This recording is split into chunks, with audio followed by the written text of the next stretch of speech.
welcome mere mortalites to another round of the conversations. Today I have a writer, consultant, speaker, host of the Podnews, Podland, Radio Futurologist, and the most well-known, the Podclock, James Cridland. Thank you for joining me. The Podclock. Nobody mentions the Podclock. I know. I've done my research. I feel like it should be put it up there. It's a pretty fascinating one. Do you want to actually just jump into that one quickly? An entirely pointless thing. It was really there for an April Fool's joke. It's now there as a test feed, but it's a podcast, and when you listen to the podcast, it tells you what time it is. Yeah. Which sounds really easy and simple, but actually is really complicated to end up doing. But it was me just sort of playing around with dynamic audio and seeing what I could do there. Yeah, and so this tells the time for everyone, like depending on their location in the world. So it's I can imagine that being quite complex when you get into and it's like really simple but also quite fun. So I was basically doing that. The whole idea was, it was a brand new podcast, and the whole concept was about time, and and it was going to have very regularly updated episodes. Well, obviously they're updated every minute. So and it's just one all episode, of that. Right? It is literally one episode. So but it was a little bit of fun. I love it. Yeah, that'll get us into the first stuff I want to talk about. But first of all, I just wanted to say, if you're listening, please check out a podcasting app with chapters, because I'm going to be including those in. I'm doing this here because the people who are listening to you, they're probably going to know about this stuff anyway. Yes, newpodcastapps.com. That's it. So I can recommend Anytime Player, Curiocaster, Podfriend, Breeze. I know they all have chapters, and most of them have streaming stats as well. So Boost, please do that. Boost. And as well, just a note, if you do send boostergrams, they go into the meanderings episodes that I do with Juan. So there is a bit of a lag time. I'm not doing things live, Adam Curry style. So if you're wondering. Tech. I know you have a hybrid TV. I know you have a Bitcoin node, and you're self-hosting as well. I'm just imagining, what is it like going into your house? Is it I'm sort of imagining something, steampunk-like. You walk in the door's made of iron. You have to twist this thing, but also the neon lights of Tokyo as well, combined with that. Obviously, what else have you got in there? When you walk in through the front door, you're obviously scanned by Google to work out who you are, which is the first thing. I obviously passed the girlfriend test of everything is supposed to be hidden away. You don't necessarily know that there's tech going on. Weirdly, we're just about to have a renovation done. And I had that first tentative conversation with the electrician of, what do you know about home automation, which is always a bad start. But he is well up for it. So, okay, that's good. Z-Wave apparently more than Zigbee. I still need to read up all of this. But so do you have the automated? So a cousin of mine who has plenty of money somehow, he just went full hog on everything. So he's got automated sprinklers, the electronic cameras that motion detected and stuff. He's got everything linked up, so he can turn on the washing machine from his laundry, from his lounge room. Why you'd need to do that, I don't know. I think I would have more of that had this country not have the ridiculous electrician laws that it has. Yeah. I'm not even allowed to wire a plug without getting an electrician to certify it. So I would certainly have more than that. But no, really the only sort of fun thing that I have is the office is obviously it has a little bit of it has a full Bitcoin node in there and various other things, but it's mostly just trying to keep the technology hidden. And I'm one of those people that gets really frustrated when I'm sitting there watching TV, which I don't often do, but I'm sitting there watching TV and I'm going, why are we watching the standard definition version of this channel instead of the high definition version of this channel? And so, just hiding the standard definition versions. Or seeing if I can grab, so in this country we have ABC News channel, which on the TV through an antenna is standard definition and it looks really soft, whereas if you get it over the internet then it's HD and it looks really good. And so therefore on the TV it's still channel number 24, but on the TV you get the crisp HD version rather than the horrible SD version that comes off the antenna, and you should theoretically never know. So it's all of that kind of stuff. Is that like sort of love of tech, and almost I know you've said often on your show you try and automate everything similarly to like that laziness level. Is that, what drew you into radio and podcasting and things like that, being able to do that, I think something? Tech is interesting. The thing that got me very interested about radio when I was 8 or 9 was just thinking to myself, wow, as we sit here, there are millions of radio signals going through our bodies at the moment, and there's the radio station that broadcasts over there from the island, and the radio station broadcasts over there from the hill, and everything else, and those are all going through our bodies, and all of this kind of stuff is just sort of happening. And wouldn't it be interesting to grab some of that and to understand how it all works? And so I guess I was sort of interested in that side of it, but also, obviously I haven't travelled anywhere for the last 18 months because of the wonderful safety that we have here, and so therefore, and so quite often I'm just basically there going, is there a little project? Is there a fun project I can do? And learn about something that might be useful in the future. And so learning about how TV capture cards worked is fun. Learning about how a Bitcoin node works. I'm not necessarily sure I need either of those two things, but it's quite fun to do. Yeah, well, the Bitcoin node one is definitely extreme. I can see the value in it, especially recently because so I did the episode with Dave Jones, and then all these boostergrams came in for the first time because go podcasting. And so.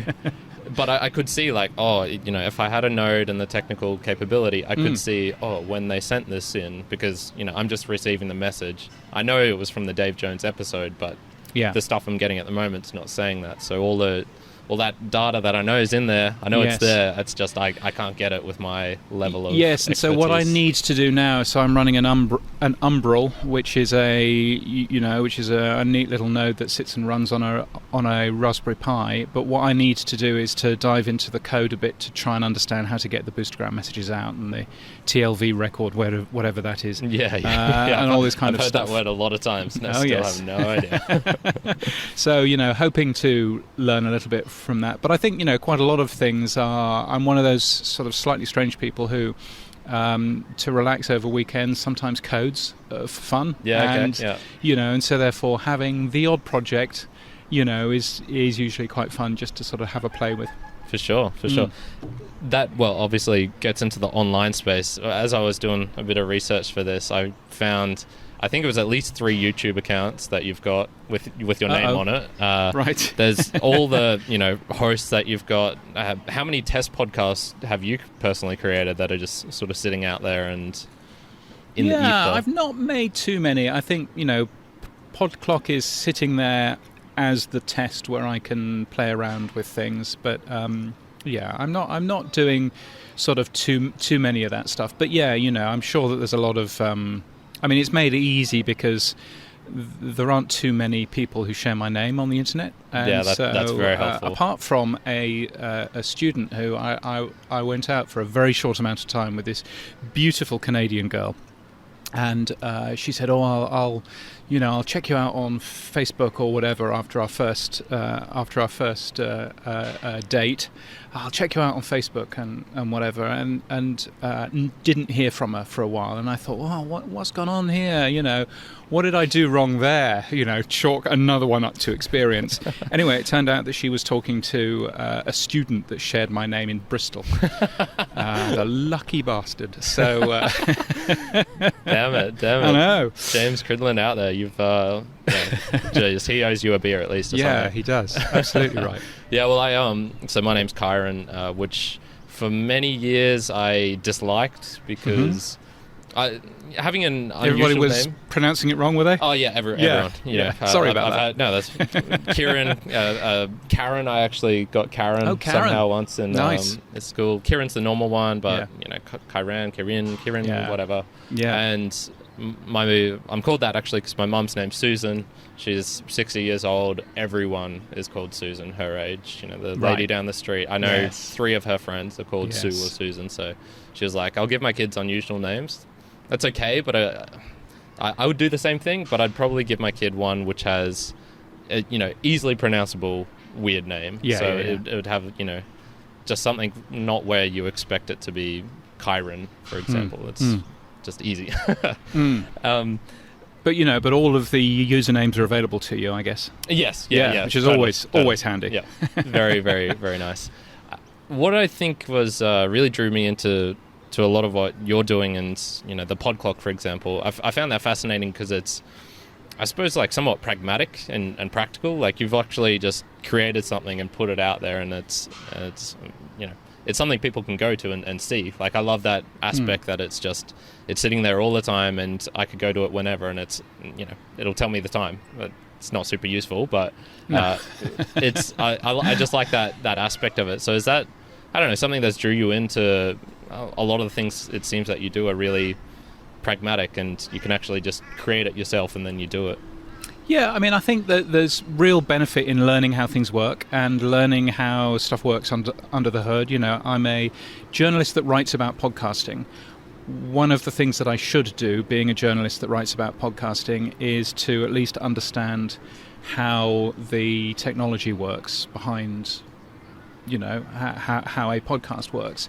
So that's one reason why I self-host the main Podnews podcast I do, so that I can pull as much data and information about that as I possibly can do. But also just understanding what a typical podcaster goes through is important too. And I think, one of the things I'm quite keen on doing is just, understanding enough about the industry to be able to speak with some form of authority, at least, on some of the problems that individual folk have. Yeah. Yeah, I'd also say not making the glaring mistake that really pops up. So, you'll hear about Colombian politicians when they get asked, what's the price of an egg or a carton of eggs? Yeah, exactly. And they'll say something that's just so absurdly low that they obviously have not bought eggs themselves. Yes. And they'll be the Minister of Finance or something like that. So yes. I think that would be almost necessary. Yeah. There used to be on a radio show in the UK. There used to be a quiz called Person or Personality, and it was essentially that. It was asking people what the price of milk was, what the price of a loaf of bread was in the supermarket, and and you found out if they were a real person or just a personality. And I really liked that as an idea. I get it. Yeah. You mentioned, I think, as well, there was one broadcasting company or a radio station where they were playing an ad that, trying to remember exactly what you said here. They were playing an ad which was just like super old, or it was repeating the weather report from like 2 years ago or something like that. Yes, that's right. That seems, ridiculous, and that should be made fun of. Yeah, no, indeed. I mean, there's a lot of bad tech out there. I wrote a thing for Sounds Profitable fairly recently, which was talking about ad tech, and ad tech can be very complicated in the world of podcasting. If you want to stick dynamic ads in there and programmatically put them in there, then you can get things wrong. And one of the points I was making there is, it's really important to dog food. It's really important to listen to your own stuff, listen to your stuff going out, because you hear mistakes, you hear things that shouldn't be happening. And there's one example that I give there of, a big podcast here in Australia where the dynamically inserted ad was 12 dB quieter than the main show, and so therefore you couldn't actually hear it. And it's stuff like that would be fixed if people I think care about their work is slightly too rude, but I think just listen to it, just monitor what you're doing is probably a good thing. Yeah, for sure. It's hard as well, because I mean, like, starting off as a podcaster, it was hard to hear my own stuff as well, because I knew how bad it was, and I still, not to the same degree, but still feel that now when I look at something. The other day, for example, I obviously hadn't inserted one of the audio cords properly, these things here, and I just on my mic, it was super scratchy, and I just was like, oh, god damn, like, this is the word. I hate I hate that I still do those and make those mistakes. But this is why you should be wearing headphones. Yeah, exactly. But added complications with doing this all off a laptop, 2 sets of headphones. No, indeed, and sitting where we are, which is beautiful in the South Bank. But I think not that easy. I think it would feel weird as well if we didn't have all this ambient noise as well. So that's one of the charms of this podcast. But I was actually going to say right at the start, I wanted to offer you like an intriguing, a novel experience, but I listened to at least 2 podcasts where you were outdoors in the Brisbane environment. You had planes going over, talking about the weather. I was just like, oh God, you've gone and been there, done that. I was trying to think of exciting ways to make this different. Well, one of the things I enjoy doing when I'm on the road, when I'm flying, if I ever fly again, is recording, the daily Podnews podcast that I do from wherever I happen to be, and quite often you will hear me recording it in an airport lounge or on an airplane or somewhere. Not recorded it on an airplane. I'd love to do that, actually. That would be great fun. And maybe when if Qantas finally gets their Wi-Fi sorted out on intercontinental flights, I know there's a really good reason why they haven't yet. But if and when they finally get that sorted out, my goodness, I'll be so productive. And so what I tend to enjoy doing, particularly if I'm at a podcast conference, is not to go into your hotel room and record it in the sterile quiet there, but to actually sit in the middle of the conference floor and record it so you can hear everything going on, because otherwise what's the point of doing a outside broadcast, in inverted commas? What's the point of doing that if you can't actually hear that there's something different? So so I'm a big fan of bringing that sort of thing there. There's an added element of just spontaneity as well that can occur. We once had a very drunk fellow wearing not 1 but 2 Mexican sombreros jump up behind us here and was just peering in. That's what you need. Yeah, it was fun. I've already talked about the spiders. I saw you had an ant on your neck just then. So there's I've got rid of that. There's all sorts of things going on here. What drew you into podcasting 2.0? First of all, how did you first hear about them? So I was interested in what, obviously interested in what Adam Curry was working on, just given that, when I was originally into podcasting in 2000, late 2004, early 2005, Adam Curry was the thing. He was the podfather. Dave Jones is the pod bro. That one and Adam Curry is the podfather. I'm just trying to get the whole pod bro thing going, because I think either he'll love it or he'll hate really it. But, still there we are. So I was interested in what he was doing, but also interested in... So did you just hear that from the grapevine? He's starting up a new show? He quietly put a podcast out, about it, and I thought, well, A, this is news for me to cover, but also B, it's very easy to turn around and say, RSS feeds are, way too simple, and we should have more things in there, and we should, be working on new technology and stuff. It's very easy to do that, and lots of people have been doing that over the last 4 or 5 years. But it's much harder to actually do something about it. And so as soon as I heard that, Adam Curry was putting his heft behind it, Dave Jones, that is a incredible, programmer and engineer, that he was involved, I thought, wow, well, this is something that I should be, having a look at. And it kind of, I think one of the things that I saw in it was just, it is the opportunity to get out of the rut that we've been in over the last 10 years, where we've got a really good, benevolent dictator called Apple, who have sat on their hands and looked after podcasting, and they've done a good job of looking after podcasting for the last 10 years, but they've not necessarily advanced it and moved it on. And I like what... just from the very basics of, here's a tag that helps with transcripts, just from those very basics, it's great to see a group of like-minded people going, we can do this, we can move the industry forward. For sure. I can only imagine how frustrating that would have been in the sense that, so I only started in September 2019, so I haven't even made 2 years yet. And I reached, I can tell you exactly when it was, because you did the KF's podcast Fiesta. I joined that solely because I was looking for new ideas to make my podcast better. Yeah. And I think I'd reached the point of the technical capability. I've got the 2 cameras rolling, the mics, the setup, doing it outdoors.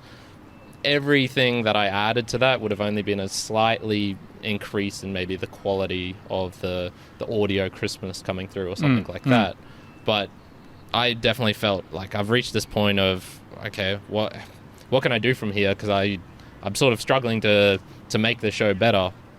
And I was dreading having to go down the marketing route of, spamming my podcast here, joining these groups, saying these sorts of things, joining a podcast conglomeration or whatever. And thankfully you offhandedly mentioned the podcasting 2.0, which I thought was the way you said it at the moment was I think they just introduced the value for value and Breeze and Sphinx.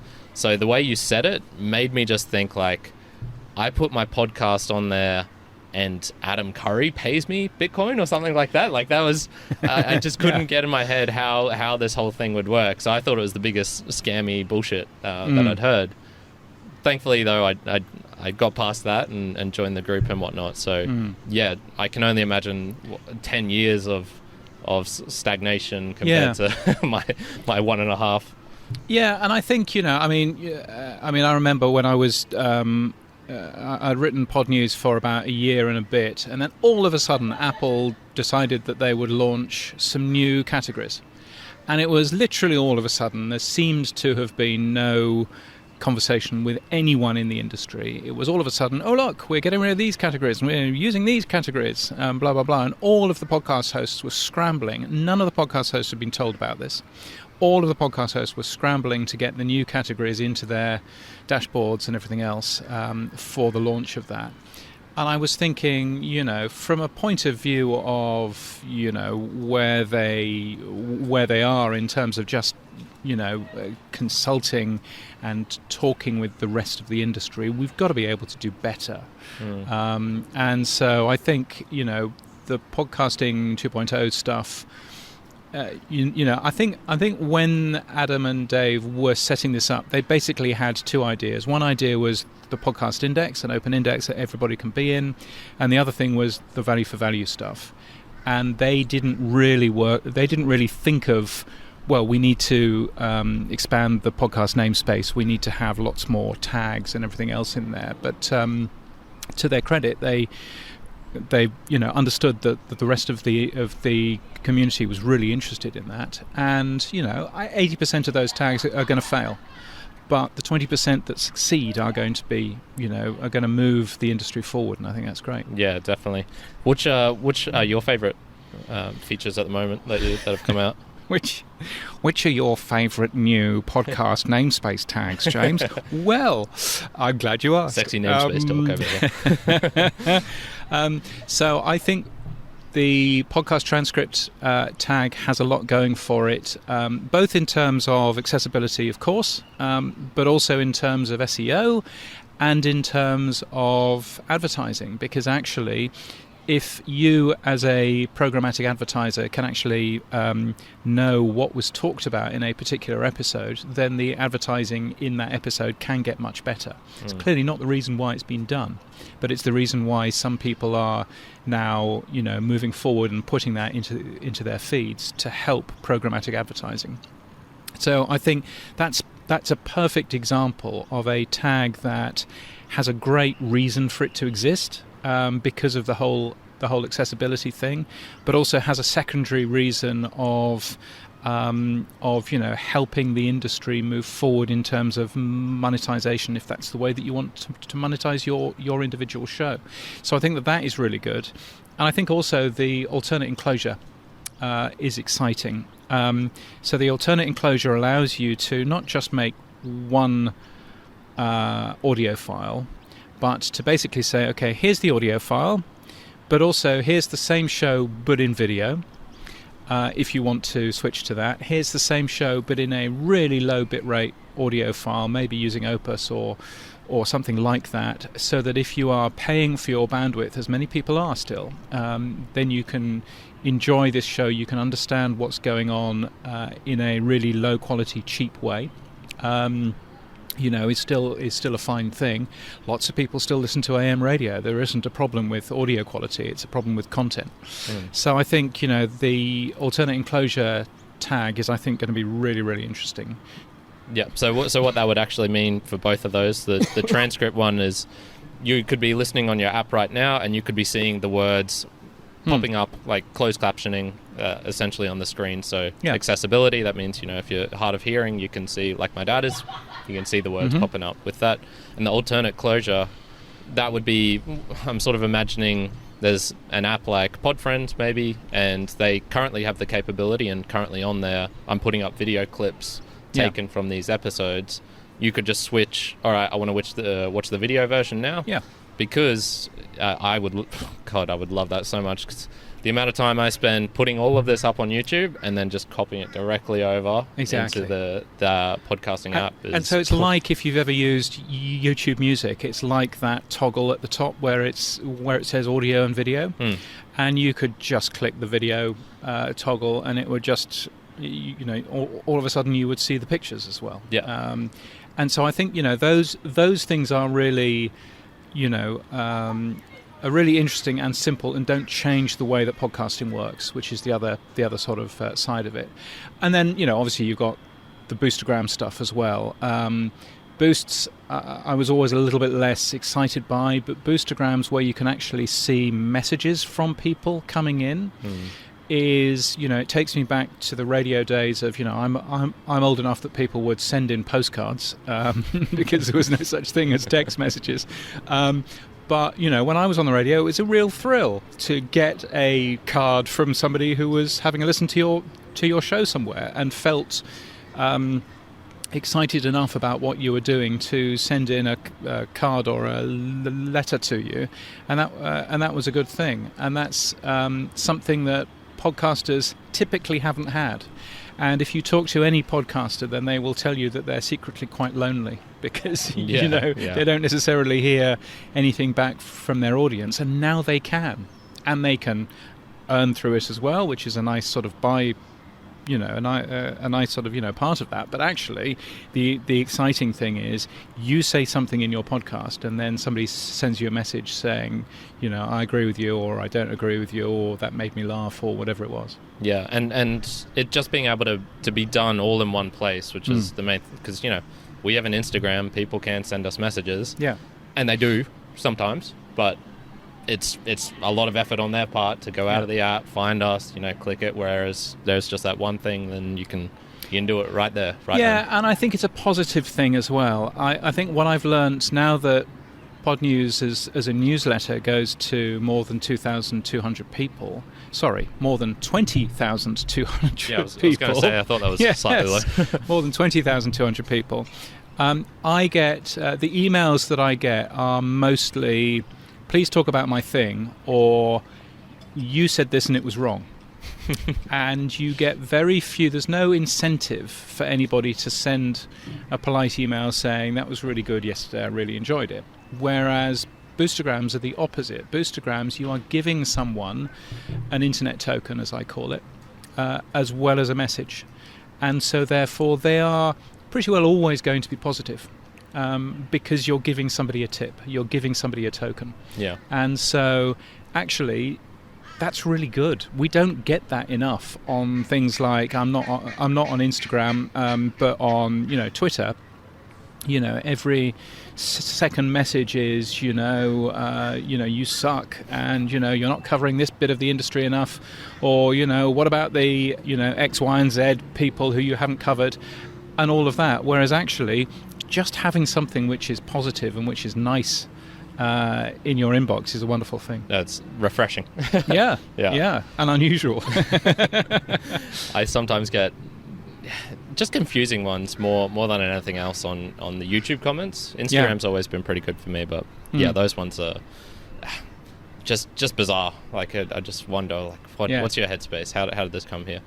One actually had a question for you, which was, how important is video to podcasting? And I know this is like a loaded question, because it's like, what is a podcast is the next one, but why, for example, haven't you done video on any of your ones? So I haven't done video for... Well, let's do this the other way around. What is a podcast? A podcast is anything that anybody calls a podcast. That's what a podcast is. Yeah, that's my... I like being driven by what the audience says. And if the audience thinks that watching something on YouTube is a podcast, great, knock yourself out. That's a podcast then. So that's been my view. And there are, industry zealots who will turn around and say, if it doesn't have an open RSS feed... and I've got no particular time for that argument. I can understand it, but I've got no particular time for it. So in terms of video is just difficult and it's complicated. And, you have two beautiful cameras here that you've had to put in a big bag somewhere. And, lug is the correct word. and you will have to edit the video afterwards, and and all of a sudden and you've got a massive, great big gaming laptop which you need to edit the video and all this kind of stuff. And I think one of the things I like about podcasting is its simplicity in terms of audio, is its simplicity and ease. That pretty well anything can edit that. Even a little underpowered Chromebook can, edit a podcast quite happily, or an iPad. So I think from that point of view, I think that's one thing. And the other thing is, whenever I sit and watch anything that I do on video, I'm there. If you're going to do video, in my opinion, you need to do it really well. No half-assing of it. So there's if you watch MKBHD on YouTube, or there's another tech journalist in the UK called Mr. Who's the Boss, who these are two really good people who are talking about technology and in this beautifully produced videos. Which have been shot so fantastically, and that's great, but that's making TV. And from my point of view, either you make outstanding audio that happens to have a video track alongside it, there's probably nothing wrong with that, or you make really good video, really good TV. And I don't necessarily have the skills, nor frankly the interest of doing great TV. Is there going to be one of the bad things about being able to print your own card and your own title is you put the Radio Futurologist, so I'm going to have to ask you to predict the future. Is there going to be like a pure, is there going to still be a place for pure audio? So, for example, with Podcasting 2.0 and these new features, mine's sort of becoming more of a slideshow, like there's a presentation almost, because I'm constantly telling people like, hey, check out this because I've put up a picture of a donkey on the screen now. With potentially way in the future AR and VR components, like, you're listening and maybe you've got a Google Glass or whatever headset and you're listening to something and then up flashes the picture that I'm talking about. Is there still going to be a place for pure audio? And I'm talking like 5, 10, 20 years down the track? Yeah, I mean, I don't know about 20 years, but I think certainly 5 or 10 years, audio has a tremendous opportunity that other more immersive media doesn't, and that is that it's a great multitasking tool. You can listen to audio when you're on the bus, you can listen to audio when you're driving down the highway, you can listen to audio while you're doing the dishes or doing the gardening or whatever it is, and you don't miss anything. And I think that is a really useful thing that we have that we probably shouldn't mess up. So I was working for the BBC in 2008 or so, and the breakfast show on Radio 1 on the Top 40 station was done by a guy called Chris Moyles, who I've known for a long time. And Chris, is a genius in terms of radio. Really, really good. For 1 week, they decided that they would film the show and stream the show in video on the website as well. And it turned a great radio show into a really bad radio show because he was acting up to the cameras the whole time, and he was saying things like, have a look at this, isn't this hilarious? And of course we couldn't see it. Yeah. And so all of a sudden it made the audio worse, and I thought to myself, well, that's interesting. That's not what I was expecting to happen. So I'm always a little bit nervous about pushing too much on the audio side.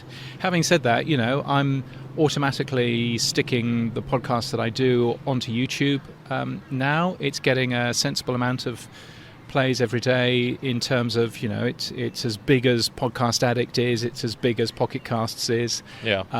And so therefore, from that point of view, a still image that happens to be on YouTube and happens to have the audio in there seems to work quite nicely. But I've got no particular interest in, filming myself and doing all of that hard work. Yeah, that's another reason why I am pretty lax with the podcasting term as well, because I just know and you've mentioned this elsewhere, that YouTube is a pretty predominant form. I think it was in Germany you were saying? It's the number 2 podcast platform in Germany. And depending on who you listen to, the number 1 in many other countries as well. And that's exactly what I do, especially if you have the premium, and it can play without the screen. Bam, just flick it off and off I go. So I'm definitely on board with that. It's whatever. It's a bit of everything. Yeah. When you're talking about podcasting 2.0 as well, how do you emphasize it? Because one of the problems I've been having is I'm not sure which point to emphasize to which person. So I saw recently in Podland or PodCon 2021, you had a presentation there, and you talked about 2.0 for a brief period in there, and you did mention the new features and the Bitcoin part of it. In your day-to-day, if you're interacting with people and you are on so many podcasts, it's hard doing research on you because there's so many interviews. What are you sort of emphasizing? Which main aspects are you emphasizing of the 2.0, and how can it be done? Because I'm struggling. It is difficult, and I think one of the problems is that because it's grown organically, it hasn't necessarily grown with a marketing plan. And so therefore, podcasting 2.0, what does that mean? Well, it could mean 3 different things. I mean, it could mean the index, which that's more for, I'd say, the developers in a way? Which is useful for the developers. It's great for journalists because all of a sudden I've got a downloadable database of all of the podcasts out there. So I can actually say, I think Transistor today have said that they have, 14,000 podcasts in their system, and so what's always fun is to be able to then go into the podcast index and find out how many of those actually exist on Apple Podcasts, as one example. It turns out that there's about 10,000. Oh, wow. So there's a big difference between the amount of podcasts which are on that platform and the amount of podcasts which are in Apple Podcasts, as one example. So it's great for that sort of thing. But it's so you've got the podcast index as one sort of side. You've got the new podcast namespace, so all of the additional features and tags for RSS. And then I think separately you've got the whole value for value thing. And I think we need to tread quite carefully when we talk about value for value, because I think as soon as you start talking about cryptocurrency, as soon as you start talking about Bitcoin, everybody goes, oh, God, this Bitcoin stuff, it's a scam, it's bad for the environment, and blah, blah, blah, blah, blah. Which is why I've started now talking about value for value in terms of internet tokens. Because everybody understands tokens, right? You go into the fairground and you give them a $10 bill and they give you 10 tokens, which you can then use 2 tokens for a ride in the teacups or whatever it might end up being. And I think people understand that. And when you're talking about tokens in that way, then there's no talk about investment or, running a full node or, all of this complicated stuff that, frankly, you don't need to know. So that's all that value for value is, in my mind. It's giving the podcasters that you really like internet tokens. And the internet tokens happen to be Bitcoin, and they happen to work on the Lightning network, which is a level above the Bitcoin, blockchain and blah, blah, blah. That's all great, but that's kind of immaterial and actually, to a degree, kind of damaging. I think I just like the idea of it's just internet tokens. You change your $10 bill into internet tokens and you give some of that money to the podcasters who you really like. And I think people get that. And I think it's less confusing and concerning than if you start talking to them about cryptocurrency and Satoshis and blockchain and all this kind of stuff. I totally get that because my introduction to I would say really understand it probably took me a good 3 months of real focus and I was pretty negative about it when it was first being talked about because to me it was funny money that. It's not real money. I don't really understand how this fits into anything. And actually being able just to turn around and say, no, this is pretty simple. It's just internet tokens. You happen to be able to turn those internet tokens back into money if you want to, back into fiat if you want to. But it's just internet tokens at the end of the day. And so I think what I'm excited about is that, Adam's partner is going to be working on the marketing and basically reworking how you talk about these, in my mind, 3 entirely separate things to make it much clearer when we're going out and talking. And there are still many of the podcasting old guard who don't understand what the podcasting 2.0 movement is about because they've not bothered to sit down, and it's fine. They've not bothered to sit down and spend the time to understand it. We need to make it easier and simpler for them to understand, I think. Yeah, for sure. Yeah, I think it's about also making sure you're speaking about the correct part to the correct person.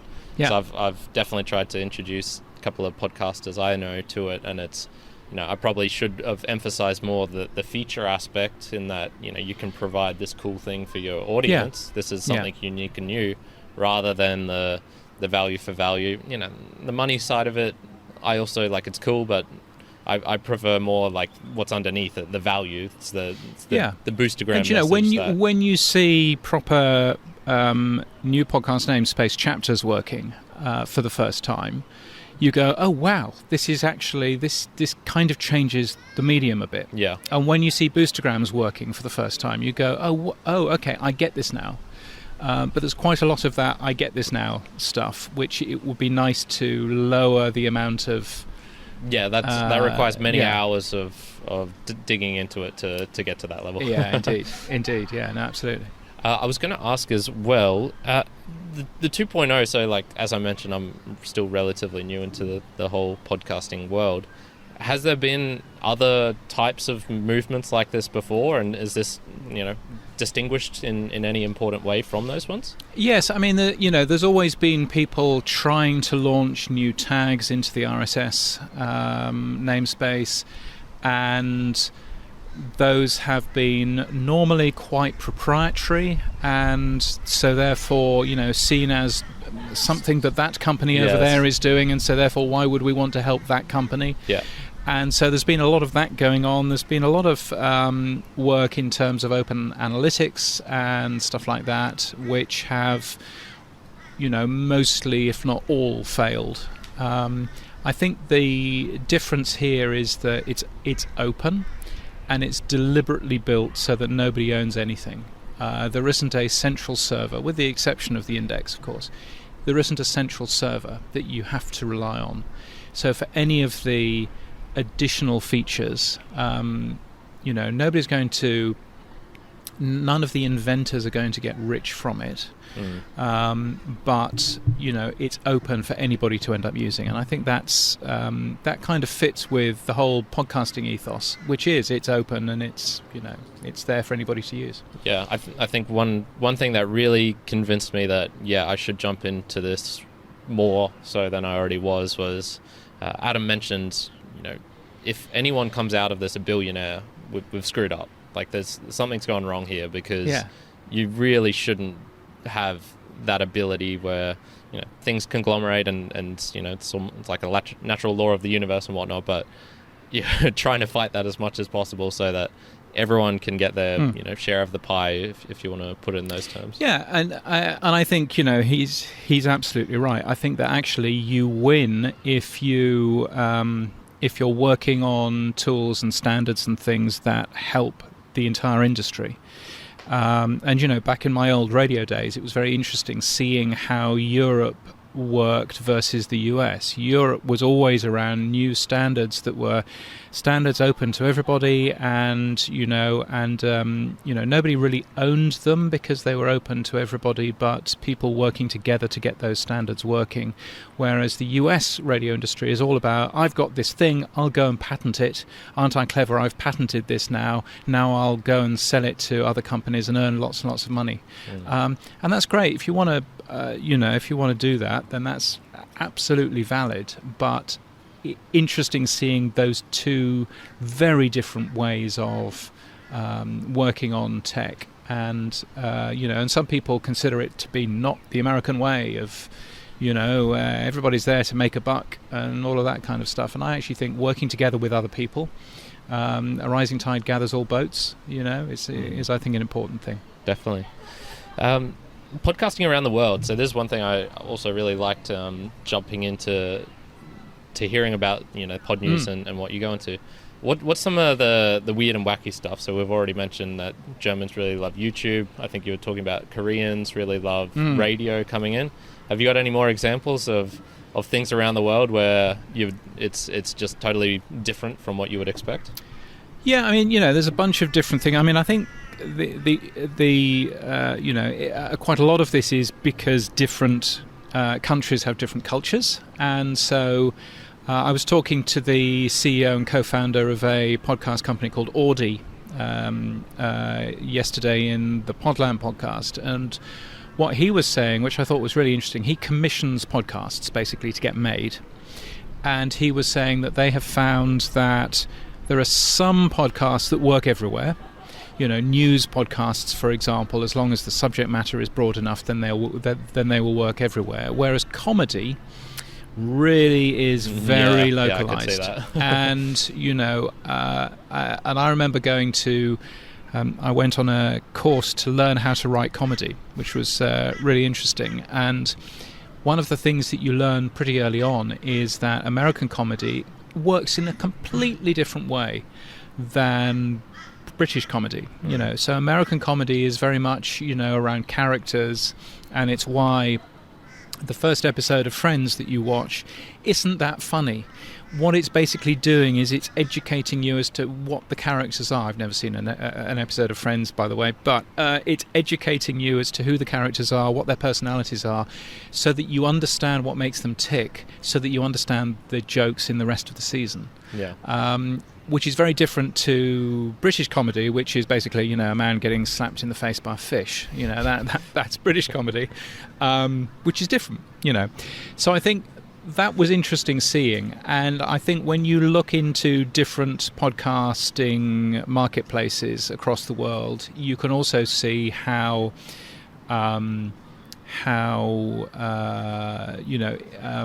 mature those industries are by what's in the top 10. If it's mostly reheated radio shows that are in the top 10, it's not a very mature market in comparison to those markets where they've understood that actually, quite a lot of podcast content is different and needs to be made in a different way and has a different life cycle and everything else. And so you can very much see, for example, in Singapore, in Korea, in those sorts of places, there's an awful lot of reheated radio shows, whereas in the more mature markets, such as here in Australia or in the US or the UK or Canada, you can see that actually reheated radio shows they're still there, but they're quite far down that list, because there's more bespoke, carefully made stuff which is there, instead. So interesting seeing that, but also just interesting seeing the tremendous difference in terms of how people are consuming shows. So if you look into India, the second largest country in the world for English speakers, they're not necessarily using Apple or Spotify. They're using their own Indian platforms of Ghana and JioSaavn and those sorts of platforms. The same goes for China, where they're using very different platforms again to listen to podcasts, and their definition of a podcast is quite different too. Yeah, they make up the majority of our listeners, actually, Indians, because we jumped onto the JioSaavn in Ghana, and I don't know, maybe the term mere mortals is just works into their mythology and things like that. Maybe it's easily searchable, but they really love us, so thank you. And have you actually yourself listened to many? I know you were trying to learn Japanese during the COVID pandemic, and I think you said you failed at French, or you failed to learn French in high school, or... Oh yeah, I mean, I, as a typical lazy British person, I can vaguely understand French if written down, but I can't speak French, and I can do a little bit of Italian, and that's basically about as far as it goes. Have you listened to, how much time have you spent listening to random podcasts around the world in languages you don't understand? Zero. I don't understand enough of any language to be able to end up doing that. I mean, it's interesting. So you look at the stats, but not at so I look at the stats, podcast, but I can't. Yeah, I can't do that. I mean, I was consulting for a French broadcaster last week, and France is an interesting country in that the amount of English spoken is not particularly high, and so therefore I was talking to this board of French people. And everything that I was saying had to be translated into French, all of their questions had to be translated into English. And I think that's the other interesting difference. If you look at Denmark, for example, or Norway or Sweden, 80% of the population there speak English, and good English as well. Yeah, perfectly. And so therefore, and you can almost say that about the United States as well. 80% of them speak decent English. No. So that therefore makes podcasting in those countries very different to podcasting in, say, Germany or France, where the amount of English spoken is nowhere near as high. And I think that then points to the take-up of podcasts overall, because there's far less individual shows, but also what those podcasts are. So again, that's an interesting difference, I guess. Yeah. But there's all of those sort of cultural differences in there as well, and I think seeing the cultural, a British podcast will be produced in a particular way because we have all grown up listening to the way that the BBC will put together a show. American podcasts have a big NPR, influence because of the way NPR works, and and so on and so forth. So I think that there's those sort of cultural things that also are part of it as well. Yeah, so I'll give you one which you probably wouldn't have heard of before. I actually can't remember the name of the podcast, but so I speak Spanish pretty well, and I've got a podcast which is well on the back burner now. I haven't released an episode for a long while, called Reseñas en Spanglish. So I was actually trying to see, carefully craft, can I capture a market which is not there? So this is one of the times for the mere mortals, I'm definitely like, whatever, I'll just do random shit. But this one I was like, I'll try an experiment in this case. And this, so far, of the 5, soon to be 6 podcasts that I have, is the only one that has actually made it onto the Apple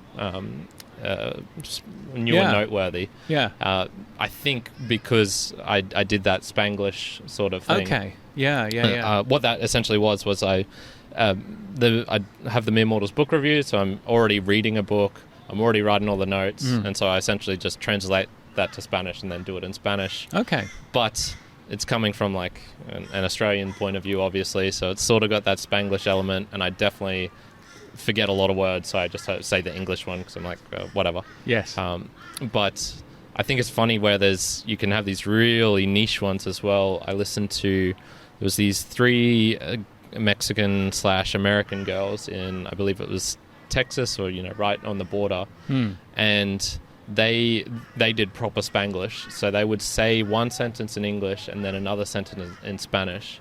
And man, talk about a mindfuck! My brain exploded trying to listen to that. I just found it fascinating that you can find these things out there, and like how is there ever going to be like a language that dominates, or like I guess English is sort of close. I mean, I guess English and Spanish is, the big dominant language. But having said that, there is an awful lot. I mean, I did go through and look at languages that are out there, because the Podcast Index has that as a field, and you can see real growth in some of the Far Eastern languages, in there as well, which is interesting too. I've never heard much being talked about China and podcasts. Do they do podcasts? What's going on over there? I mean, it's a huge country. They do. Apple Podcasts is different there. Apple Podcasts, you have to be whitelisted to get into the individual Apple Podcasts for China. So there are only specific publishers which are in Apple Podcasts there. Yeah. So that's kind of one side, and I think the journalism that I've seen coming out of China seems to have a very different definition of what a podcast is, and it seems to include a lot of things that we necessarily wouldn't have included as being a podcast, like an audiobook. That's clearly a very different thing. And audio courses, paid audio courses, those I wouldn't call a podcast, but the Chinese journalists seem to think are still podcasts as well. So my understanding is that China is a pretty good and exciting place for on-demand audio, and I know that the Chinese government have been looking into it, because of course it's a way of expressing thoughts and things that may not necessarily align with some of the things that they're looking at. So it's a really interesting thing. But again, all of China works in a very different way, because everything is different. Because there isn't a Google Podcasts there. I don't think there's a Spotify there. Apple Podcasts is different, and so they've got lots of their own podcast apps which are impenetrable to people like us, because of course we don't speak the language, and so therefore you have a look at Himalaya, which is one of the big ones, or you have a look at there's one called it's called after a strawberry or a lychee fruit, and so you look at these apps and they are completely different. And so I think there's that language barrier and culture barrier that just makes life hard. Yeah, if you want an example of this, there's an app called Poddog. Which is Japanese. Yeah. And I can't search for mere mortals on there. I know there's an ability to add RSS feeds into it directly. Yeah. I just have yet to meet someone who speaks Japanese in real life to be able to give them my feed and say, like, here's my phone, like, just put this in. Yes. I managed to get Podnews is in there. Nice. Did you have to find someone doing that method? Or I think what I was doing is I was using Google Translate with the where you hold the just phone over the where you hold the phone over the Japanese words, and it translates it into English for you. I have not gone to that effort yet. So I think I ended up doing that, but quite a lot of that is because I was curious to find out what user agent it was using and all of those boring things as well. All the stuff hidden behind.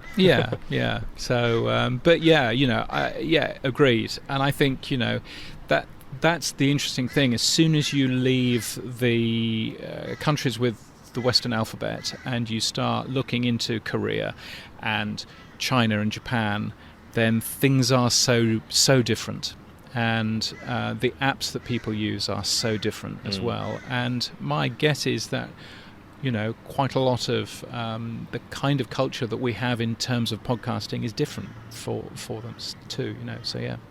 Have you noticed? So you've been doing radio for, as you mentioned, when you were getting postcards. So it's pretty cool. Have you noticed any big difference between? I remember you saying you don't actually have a lot of your old stuff recorded because they'd keep it for 60 days and then delete it from the station. Have you noticed any difference between, I guess, like the era where you had nothing kept and then the transition, I suppose, to where everything is kept for posterity now, or has the appearance of that? Yeah, I mean, I just find it really weird. Occasionally there are these weird websites where people have sat and recorded on a cassette tape their local radio station for half an hour and you then find these weird recordings of like 30 years ago, which is a very strange experience. And not having copies of anything that I was doing back in those days is a very strange is a very strange thing. And I think now that have you noticed people becoming, as just a whole, more guarded with their words in a way, as in like would you have more people shooting from the hip back when you could say it and it's not going to be kept for I mean, I think there's two things. I think firstly there's the whole keeping it thing, and then secondly there's also the internet has made everything global as well. And if you were listening to me on the radio 30 years ago, you would have heard me on a radio station as long as you lived near Bradford in West Yorkshire in the UK. And as long as you did that, then you could hear me, otherwise you couldn't, because we weren't broadcasting on the internet. Hamish and Andy say in some of their podcasts where they're looking back at some of the things that they used to do on the radio, they would basically say, we used to get away with broadcasting things in Australia that people in the US would never hear because there was no way of hearing it in the US. It was just a radio station at the time. And there were, marks on their daily logs that says, do not put this bit onto the website because they didn't want that particular bit to be findable by the agent of this particular person who was based in the US, and so there's all this kind of stuff. And I think we've moved now to an era where things are more global, but also where pretty well everything that you say is being recorded in some way, shape or form.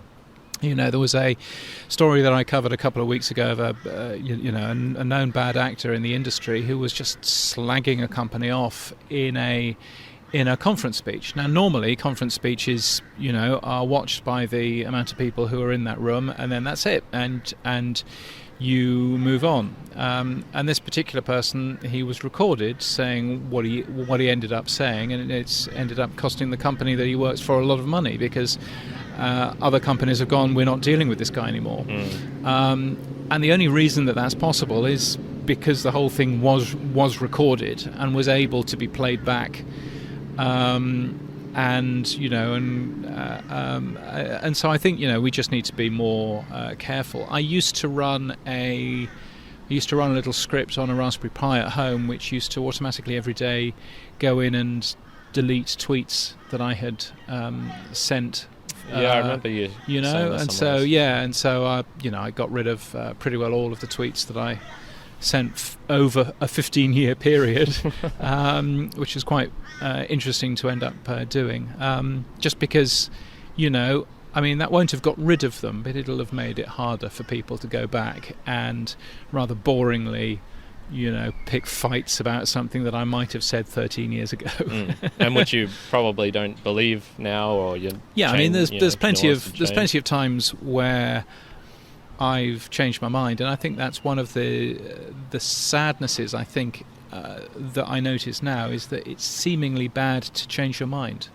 And you will end up having politicians being pilloried because they made a U-turn. What do you mean they made a U-turn? They changed their mind because they realised that they were wrong, and they've changed their mind to make their belief the correct one. Is that really a U-turn? I'm not necessarily sure it is. I think that's a good thing. But unfortunately, this world is a world where the the crazy ideas that you had when you were 12 seem to be the crazy ideas that you have to have for the rest of your life, and that's a bit of a shame. The downsides of everything being recorded, the ability for someone to create a simple caption, this is what they said there, this is what they said now, They're obviously there's something going on there. There's obviously and then being pilloried by the newspapers for flip-flopping or for U-turning, and it's just it's just being it's called being an adult. It's called being an adult and understanding that your initial ideas, that actually when you learn about a subject, then you might change your mind. That's a good thing, surely, not a bad thing. Absolutely. Do you have any more funny stories or any crazy stuff that you haven't shared before from the radio days? You talked about you were doing the daytime, and then I think you switched over to the night. Yeah. Is that considered a demotion in radio land, or is that I think it's, you get less listeners, so therefore I suppose that you would call that so what did you do demotion to get the demotion? I just wasn't very good. I think that's what I did. Okay, well, that's a justified one then. But I enjoyed, I enjoyed. It was interesting. I only did it for 2 years as a full-time job. And this was pretty soon out of, while you were quite young, right? Yeah. So 20s. I think one of the problems about radio is that you move into the radio industry when you're quite young. You don't have any life experience. Yeah. So you're actually incapable of talking to people who are working in a factory all day, or who are,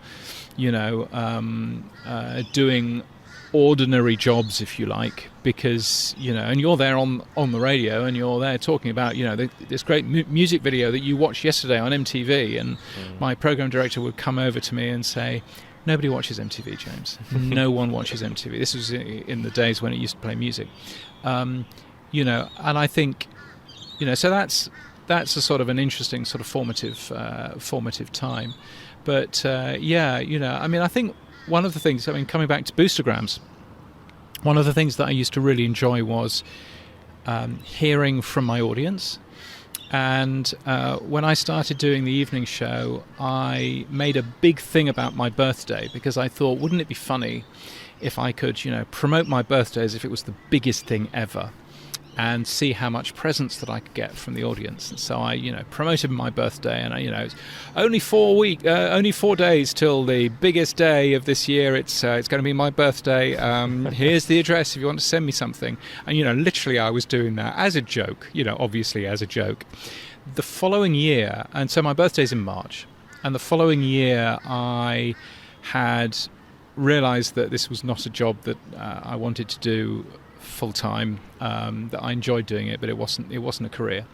So I'd handed my notice in, and I was working off my notice, and I didn't know if I'd be on the air on my birthday, so I didn't mention it at all. So I was still on the air though on my birthday. I went into the radio station, looked where you used to get your postal mail, and I got I think I got 5 cards sitting there in the mail. And so this was postage. People would have spent money buying a birthday card, sticking a stamp on it, sending it in. People would also have copied my birthday from one paper diary to the next paper diary, because none of us had electronic diaries at that point. And so all of a sudden you realise, wow, there is a real connection here of somebody that was essentially just playing songs and talking in between. But there was a real connection, enough for people to both copy my birthday from one, firstly to write down my birthday into their diary. Well, to be listening, I guess. Yeah, to be listening in the first point. And in the first point, a year later. To write down, into a diary, to copy it over the following year into their new diary, and then to send me a card. It just blows your mind. It's way more than a boostergram. It's a massive thing. Yeah. And so that was a real sort of thing of, oh wow, you do actually make a difference, even if you are just back announcing a song from Shakademus and Pliers and telling people what the time is and going into the news. That's fine, but actually it means an awful lot to people. And I think we kind of forget that, and podcasting is much the same. Yeah. So I can now see why Podclock was invented. You were having to tell people the time back on radio days, and now it's just there. It's there for posterity. No, yes. No, that was a little bit of fun. Yeah. So you were learning Japanese. Do you go to Japan much? Like, what's your favorite countries? I know we haven't talked about... So my daughter, of course, is learning Japanese because Japanese is the second language that you learn in Australian schools. My second language was French when I grew up in the UK. So therefore, one of the things that I would like to do in the is to take my daughter to Japan when we can fly again. I have to tell you that the airline misses me so much that it sends the in-flight magazine to my house. So I think that wow. does go to show that I must be missed by them. And every month they say, this is your last edition of the Qantas in-flight magazine. You're not getting, if you want to get it in the future, you need to pay us some money, and then.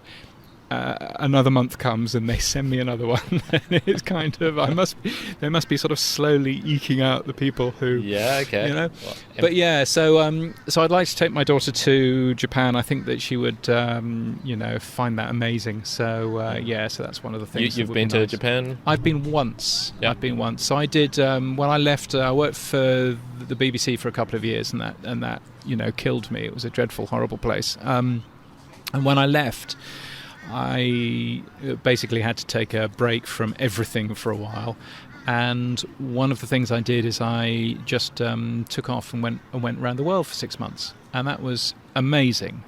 I basically paid for a round the world ticket, stayed in various places around the world, and I ended up landing in Japan on New Year's Eve. Didn't realise that Japan basically closes down for about 3 or 4 days, so that, it was a bit of a weird thing. But loved being there, and it's one of the only places in the world where it is properly foreign. If you've grown up in Europe, particularly, then France is much the same as the UK. Pretty well everything is the same, apart from a little bit of language differences. Germany's much the same. Spain's much the same. The Netherlands is much the same. You never feel as if you're properly abroad. Whereas, blimey, when you go to Japan, that is properly abroad place. Because everything is so different. So so I'd love to. What year were you there? Go back. So I was there in 2010. Okay. Yeah. 2009 into 2010. Yeah. Yeah. Absolutely loved it. It was completely bowled away by the whole place, but such a weird place, such a change. For sure. Yeah. So I mentioned just before off air where I went through Latin America, I guess you'd call. So I made it up into Central and even North America and Mexico. I would say there is a big difference between here, at least, and especially we'll say like somewhere like Colombia or Mexico. Yeah. Big difference from Australia, but I would also say the difference between Australia and there is not as big as Australia and Japan, because on the way home I jumped into Japan as well. Yeah. This was 2019, so a decade later. Unbelievable. Just the neon lights, then you can go out to the countryside and just be in these, pristine pastures and high in the mountains, and a very, very cool place. And I think it's it's one of the things that I miss not doing. I used to be on a plane every 2 weeks, it's one of the things I miss not being able to travel at the moment is, all of those, sort of very nourishing for your brain, just sort of seeing how different people live and different, one of the things that I used to really enjoy doing was, if I was in a foreign country, just going to the supermarket. Because you see what's the same and what's different in such a different way than just walking around town and everything else. It's just actually they've got look at the way that they sell their meat. It's all that kind of stuff which I found fascinating too. Yeah. So yeah. In one of my immediate observations, and just continued on, was we have the most outstanding variety of chips here. So potato chips. Yes. Just variety-wise, knocks out anywhere I saw in Latin America, as well as chocolate. A lot of places would be like, oh yeah, we've got a lot of chocolate, but we've got a whole aisle dedicated to all the different brands here. It's unbelievable. Yes. But yes, then you're correct with the meats. You can go to somewhere like Argentina, and they will have chorizos, blood sausage, and just all these different varieties that'll go on and on and on and on. There's I think having moved here to Australia 6 years ago, there's some bits of culture which is the same everywhere, and there's some bits of culture where everything is completely different. So and there's stuff that you don't kind of expect. So, for example, if you have a cold and you want to go and get something from the pharmacy for a cold or for a sore throat, all of the brands are different. The brands aren't different in terms of food. From here to the US to the UK, it's all much the same sort of brands. But as soon as you're looking for, cold medicine or pain relievers, all of the brands are different for some reason. Or when you're talking about financial products, all of the words are different. I was trying to understand what the hell a super was when I moved here. Oh, really? What's it called? Which in the UK is a pension. That's what it's called. And so you end up with all of these really weird different words for the same thing, and faucets versus taps, and etc. Globes versus bulbs, and I remember I was here doing the weekly shopping, which would take me an age because I didn't know half the brands, and so I was there going, is this the expensive ketchup or the cheap crappy ketchup, or is this the mid-brand ketchup? What should I be buying here? And so I'd have to evaluate every single one. But I remember walking around in a Woolworths and going, this aisle says it sells Manchester. What the hell is Manchester? And so I walked up and down the aisle, and I still had no idea what Manchester was. I looked and I went, well, there are some, plastic boxes for lunch. Is that Manchester? There's some bed sheets. That can't be Manchester. What's Manchester here? And of course, it is. It's bed linen and towels and that sort of thing. And Australia, New Zealand, and South Africa are the only 3 countries that call it Manchester. There you go. And so you're there. You just learn these ridiculous differences. But then everything else is the same. Yeah. And don't even get me started on the size of glasses that you get beer in here. Well, that's frustrating even for me, because when you go across different states and even in different pubs and bars here, some places will have pints, some will have pots, some will have schooners, and some will have only one or 2 of the 3, and it's trying to figure it out. Yeah, exactly. And you end up sounding like such a foreigner when you go in and you say, I'll have a pint of that, please. And they go, only schooners here, mate. Yeah. And you go, what? Okay. Is that more? Is that less? It's less. Yeah, it's less. And that's not even including the language change. This is supposedly all the same language. And and there's loads of, there's loads of idioms in all of the different languages, and I think that's one of the things, I used to deal a lot with people in the US, and I used to come out with these phrases, and of course we're used to US phrases because we're so plastered with US media in other countries anyway. But I would say something like, I don't want to teach you how to suck eggs, but... And the Americans had no idea. What? Sucking eggs? Americans had no idea what I was talking about. And in the same way, I used to work on a big European radio conference. And I said to somebody came up with an idea for one of the sessions, and I said, that sounds really good.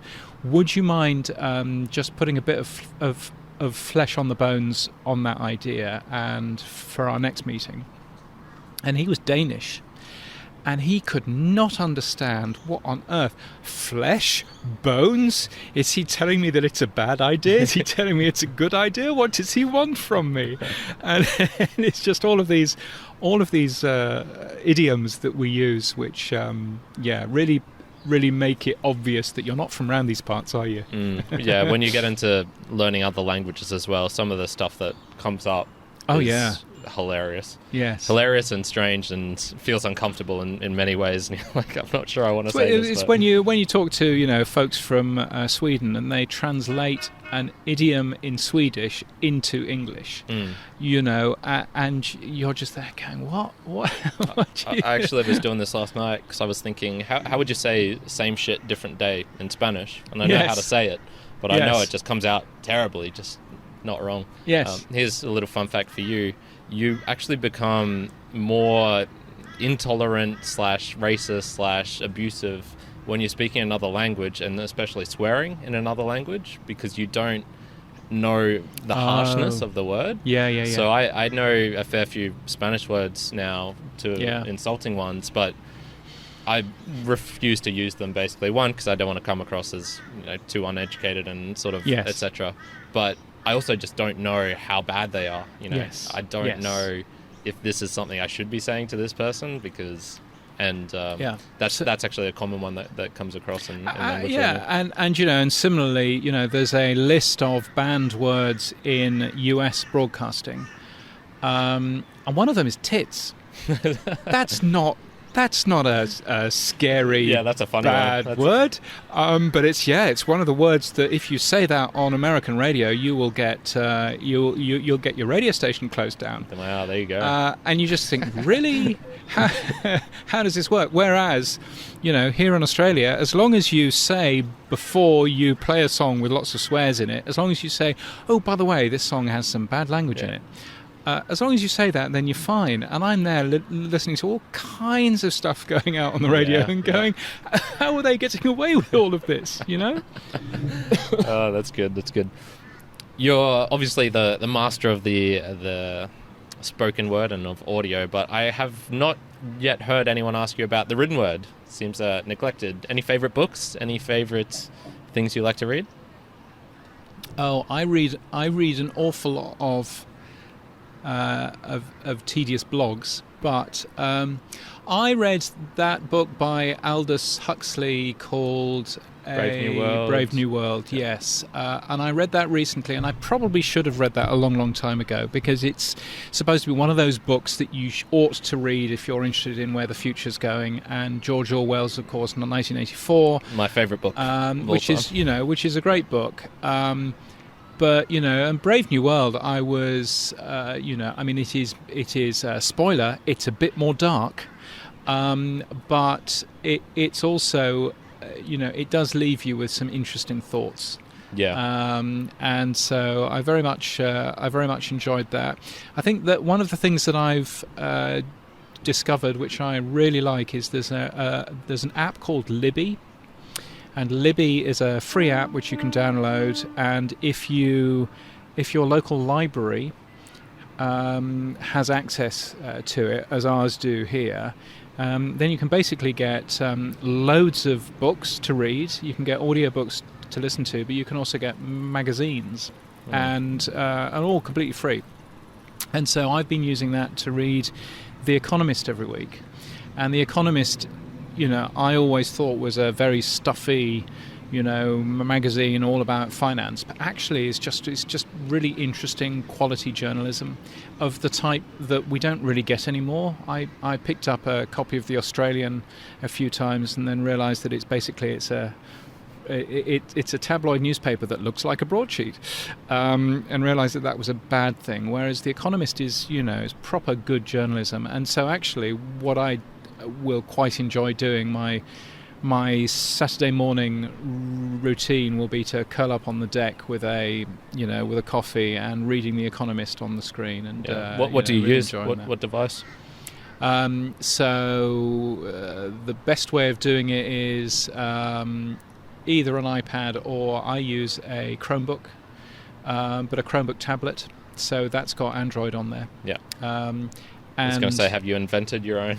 The way that it works is it's basically the magazine in a PDF format, kind of. So you get the benefit of the beautiful layout and all of that kind of stuff, which you don't really get with websites or anything else. So from from that way, it works really nicely. So I'm quite a fan of that. Okay, cool. One of the things that I do need to end up doing is to get some electrician's tape and to cover up the light sensor, because it gets very confused when I'm out on the deck, because half of the deck is of course quite dark because it's in shade, and the other half of the deck is quite light because it's outside, and so therefore the screen has auto brightness and is veering from massively bright to almost unreadably dark. Yeah. And I'm there going, there's no way of turning it off. An epileptic fit. Yeah, it's just really annoying. There's no way of turning it off. And so, yes, that's what I should do, is I should go and get some black plastic electrical tape. It always fixes everything. Yeah. I've always preferred, if I have to use a device, I can't read backlit screens. I need something just... use natural light coming in. Yes, I've got a little Books Poke 3, which is a ebook reader thing, but it runs Android as well. So actually, that's great for a ton of things.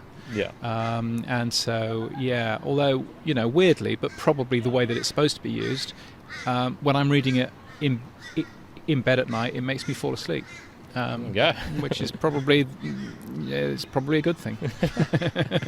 I've got a Kindle that's I keep sort of thinking like, oh, we're in 2019, but no, 2021. It's got to be a decade old now, and I think it was one of the first ones that had internet connection or something. So I've never used it. It's too old for that, but it's still working, still going. So yes, I think that some of the Kindles now will stop.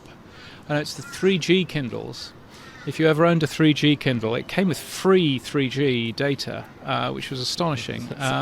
But those are all being turned off. Well, I mean, it was kind of unnecessary, but at the time, of course, not everybody had Wi-Fi at home. And so, and those are finally being turned off because 3G is being turned off in the US. So they're finally being turned off, so you won't be able to use the 3G bit anymore. There you go.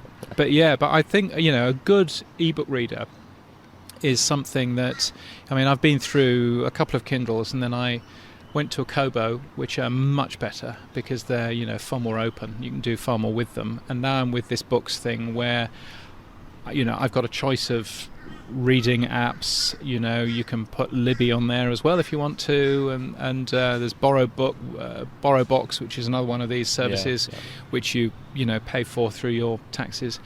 And that's just such a great experience, and particularly on long flights and things, just sitting there curled up reading a book is a great thing. So I use my Kindle pretty exclusively while traveling, but now that I'm here, I just go to the library. Find that easier, and it's got basically everything I need there. And if not, you can just order it. And then it comes indeed. Well, definitely have a look at that. And also, the library has access to press reader as well, which gives you access to pretty well any newspaper that you ever want to end up reading, which is, again, really interesting, being able to pick up a copy of the LA Times or the Guardian from the UK or whatever. Yeah, for sure.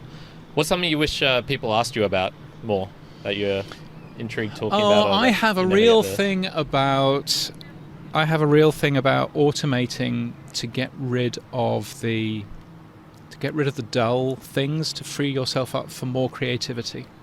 So I was talking to Ronsley Vaz, who's a podcaster here in Brisbane. He runs a podcast conference every single year, and Ronsley talks a lot about it's really important for creatives to be self-sustaining, for you to feel that actually it's not a bad thing for you to earn money out of your creativity. It should be a self-sustaining thing at the very least. And similarly, from my point of view, I think it's really important to get rid of the drudgery as much as possible, get rid of as much button pushing as you possibly can, automate as much as you possibly can so that it frees your life up to be more creative and less, drudgery and crap, basically. So as one example, the reason why there is a podcast directory within the Podnews website is so that I have the artwork and the links to places, so that if I'm writing about a podcast, I just have to put a link into my directory, and my code will automatically go, he's writing about a podcast. I will go and grab the thumbnail of this podcast and I'll put it there and I'll lay this paragraph out in this particular way because he's writing about a podcast, etc., so that I don't have to worry about any of that stuff. I just link to a podcast and there it is, and I can just carry on writing, which you can't automate, you can't automate very successfully, and let my code do the formatting and everything else. That's something that I really, especially something that comes out daily. You need that. Yeah, for sure. Yeah. What about something that keeps coming up, people asking you about, and you find completely uninteresting or boring? So, for posterity's sake, someone can watch this and realise, okay, I shouldn't ask that in the future. I don't know. I think that there's a lot of. I don't think there's anything like a bad question, because it's a good question to the person who asked it. And so, there's nothing particularly that I get bored with, apart from, boring blog posts on the internet that say the same thing about radio, particularly every single time, and they hilariously start it with "video killed the radio star," but ... and you're there going, yeah, except video did it. And actually, TV is having a far worse time of it than broadcast radio is. Yeah. And it's one of my sort of hot buttons that drives me a little bit mad. Yeah, I personally was surprised that 90% of people listen to the radio on a daily basis. Here in Brisbane, it's about 94% of people listening to either commercial radio or the ABC on a weekly basis. So, and for podcasting, it's somewhere in the region of 30%. So it's, there is, which is exciting for podcasting, because it means that we've got so far more to grow. Definitely. And I think one of the things that I'm seeing in the Australian market now, which is quite good, is lots of daily podcasts. And a daily podcast is really important because it's something that gives you a daily habit of consuming a podcast. I still wake up to the radio. My partner works in the radio, and so it's one of those things that we have always done. But that's a habit. But that same habit has kept radio alive for years and years and years. And I'm sure that as we see more of these daily podcasts, whether it's Coronacast, whether it's The Signal, 9 News has just launched a 9 News Lunchtime News or something podcast, which is a 10-minute long thing. Yeah, there's one called Flux, which I think is a finance one. Yeah, there's 7 a.m. There's all of these daily shows, and to me, daily shows are really interesting because they will change our habits, and they'll change our habits away from radio, waking up to the radio, and instead waking up to a podcast. And the New York Times Daily is a really good example of something which is undoubtedly taking radio listeners away from NPR or something like that. If you could have the amount of people working on your radio show that the New York Times Daily has, working on 20 minutes a day, then all of a sudden you've made a tremendous show. And the secret is most people listen to the radio for about 20 minutes in one go. So actually the New York Times is perfect. Yeah. It's a perfect example. So, daily podcasts and understanding people's habits, making sure that if this is a weekly podcast, you put a podcast out every week, all of that kind of stuff is really important, I think. Yeah, like the number one tip you'll get into when you're here, you're looking at how to improve your podcasting or podcast, it's consistency. It's consistency, yeah. Consistency over and over again. Yeah, absolutely. What about something that brings you joy and meaning in life? What are you really having fun with at the moment? Oh, I mean, obviously there's family stuff and the dog and all of that, which is nice. I like it when I do things that help people, and that genuinely gives me a lot of joy. I got a lovely email the other day from somebody who had seen a job on the podcasting jobs website that I run, podjobs.net. and they had seen a job on there, they'd applied for it, and they'd got it. And they sent me an email saying, "Thank you so much. I wouldn't have known about that job was it not for your website." And that sort of thing gives me tremendous joy. Oh, that's beautiful. And the other thing that gives me tremendous joy, and this is very geeky, but the other thing that gives me tremendous joy is OpenStreetMap. So it's a free open map, basically, of the world. And it is, as maps are, incomplete. And one of the things that I genuinely enjoy doing is adding to that map and keeping it up to date, because you can see, there are hundreds of thousands, if not millions of people who are using those maps in their various guises, whether it's, through Maps.me, whether it's through, downloadable, map apps, or whether it's in, sat navs or whatever it happens to be, or even on council websites. Those maps, I can look at those maps and go, I drew that. I drew those buildings in there. I drew that walkway that goes from there to there. I just really enjoy doing that. It's just a sort of a strange thing that I just sort of, That's really awesome. enjoy. Yeah. That's super cool. Yeah, mine is creating stupid thumbnails for my videos and book reviews and things like that. Yeah. I have so much fun doing that. And it's, not the best quality thing you'll ever see. It's not going to win any photos or awards or anything like that, but yeah. No, but I think actually freeing yourself up to do something creative that you enjoy doing is important. I actually really enjoy doing the Podnews podcast, the Podnews newsletter. It's what I do. It's what I get paid to do. I like writing it, up to a point. But actually, there's that bit where I go, I've written the newsletter, now here's where I make it into a podcast as well. And just having a little bit of fun, playing around. There was a podcast that I was talking about recently about, it was a podcast called, something like In Praise of 5-Star or something like that. And so I, of course, assumed that it was a podcast all about 5-Star, the British 1980s pop band, who released some really cheesy tunes. And so, of course, that is where I went in terms of the podcast. And I used a very small amount of a 5-Star track, and then said, actually, it's got nothing to do with that. It's about the 5-Star baseball camp that was in America, basketball camp, in America, and blah, blah, blah. And it's just being able to have a little bit of fun with that in the audio, being able to, play around with vari speed sometimes if I'm reading out a big list to make the list go faster and faster and faster. All that kind of stuff is just fun, and it's creative, and it's an enjoyable thing at the end of a hard day's work. So yeah, I completely get that. Yeah. Do you split it up into I suppose the fun stuff and the serious side as well, like the business? Because I'm sort of doing that as well with like the book reviews and whatnot. Do you do that same thing? I'm also going to switch the camera around a little bit, so just keep speaking. Yeah. I mean, I do some of that. I think when you're working